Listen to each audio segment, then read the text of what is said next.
ഇപ്പം ലാലേട്ടനായിട്ട് കോമ്പിനേഷൻ ചെയ്യുമ്പോൾ മമ്മൂക്കയുടെ ഭാഗത്തു നിന്ന് അത്തരത്തിലുള്ള ഒരു റിയാക്ഷൻ കൊടുക്കാനായിട്ട് ഇപ്പോൾ ഡയറക്ടർ പറയുന്നത് അല്ലാതെ എന്തെങ്കിലും നിങ്ങൾ ഇംപ്രവൈസ് ചെയ്ത് എന്തെങ്കിലും കാര്യങ്ങൾ ചെയ്തിട്ടുണ്ടോ? അതിനെപ്പറ്റി ഒന്ന്. അതെല്ലാവരുടെ കൂടെ ഉണ്ട്. ലാലേട്ടൻ്റെ കൂടെ ഒന്നല്ല, ലാലേട്ടൻ ആരോട് അഭിനയിച്ചാലും അതുണ്ടാവും, ഞാനും ആരോട് അഭിനയിച്ചാലും ഉണ്ടാവും.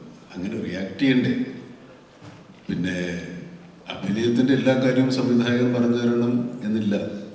നമ്മളവധി ബോധ്യപ്പെടുത്തിയാൽ നമ്മളെന്തെങ്കിലും കാര്യങ്ങൾ ചെയ്തിട്ടുണ്ടെങ്കിൽ അതിൻ്റെ തെറ്റ് തിരുത്തുക മാത്രമേ ഒരുവിധം പരിചയസമ്പന്നരായ സംവിധായകർ ചെയ്യാറുള്ളൂ.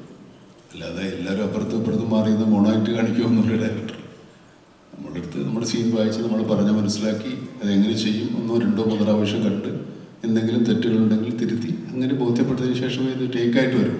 ടേക്ക് എടുത്താലും അദ്ദേഹം ഉദ്ദേശിക്കുന്ന തരത്തിൽ പൂർണ്ണമായ ഒരു പ്രകടനം ഉണ്ടായതിനു ശേഷമേ അത് ഓക്കെ ആകും.